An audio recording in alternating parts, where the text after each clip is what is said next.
আমি কৌশিক দাস, জ্যোতিষশাস্ত্র নিউজে আপনাদের স্বাগত জানাই।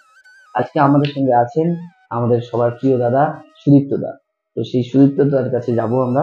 সুদীপ্ত দার থেকে শুনে নেব কিছু টোটকা, যেটা আমাদের জীবনে খুব ফলপ্রসূ হয় যেন। দাদা নমস্কার। নমস্কার, আমি সুদীপ্ত শাস্ত্রী, জ্যোতিষ চেম্বার থেকে আপনাদের সবাইকে স্বাগত। এবং নতুন বছর আসছে, নতুন বছর সবার যেন ভালো কাটুক এই কামনা করি মা তারার কাছে।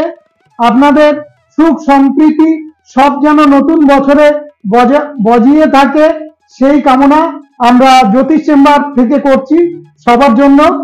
তো আজকে আমার ছোট্ট একটা ট্রিক ছিল, সেটা বাস্তু রিলেটেড প্রচুর গাছ আমরা নিজেদের বাস্তুতে লাগাই। তার মধ্যে একটা গাছ হচ্ছে নিম গাছ।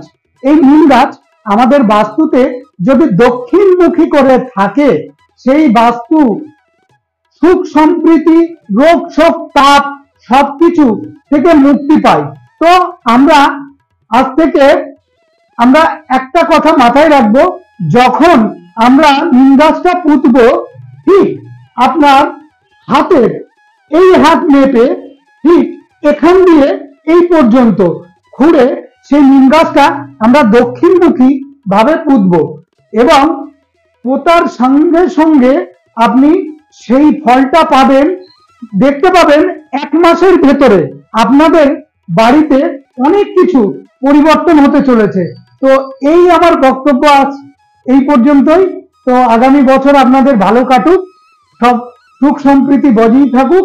আমাদের চ্যানেলের পাশে থাকুন, like, share, comment and subscribe করুন। এই পর্যন্তই আমার শেষ আজকে। তো সবার ভালো হোক।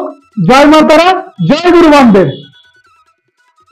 নিম গাছ আসলে আমাদের কোথায় লাগানো উচিত, তো আশা করি আপনারা সবাই বুঝতে পেরেছেন নিম গাছ কোথায় লাগাতে হবে।